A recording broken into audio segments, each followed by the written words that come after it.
এবার দেখে নেব ফুটবলে কিছু অন্যান্য খবর আমাদের বিশেষ সেগমেন্ট গোল কিকে।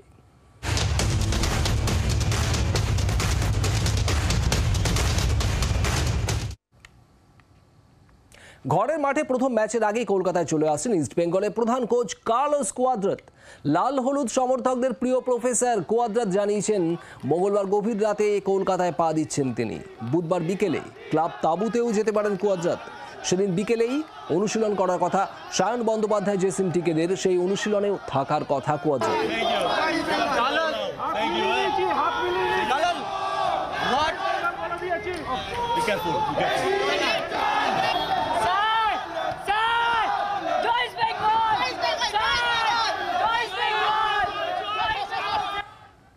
আর এবার ইউরোকাপের খবর জানাই। ইউরোকাপের গ্রুপ পর্বের শেষ ম্যাচে জর্জিয়ার কাছে হেরে সোমবার রাতে স্লোভেনিয়ার বিরুদ্ধে খেলতে নামছে পর্তুগাল।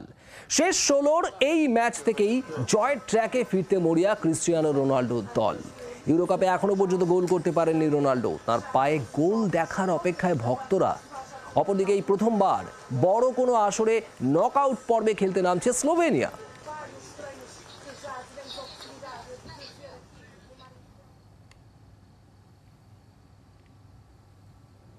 ইউরোকাপের কোয়ার্টার ফাইনালে পৌঁছে গিয়েছে স্পেন। জর্জিয়াকে 4-1 গোলে হারিয়ে শেষ 8-এ উঠেছে স্প্যানিশ দল। কোয়ার্টার ফাইনালে স্পেন খেলবে জার্মানির বিরুদ্ধে। ইউরোকাপে বড় ব্যবধানে জিতে কোয়ার্টার ফাইনালে চলে গেল স্পেন। বাংলার আওয়াজ, বাঙালির আবেগ, জি 24 ঘন্টা।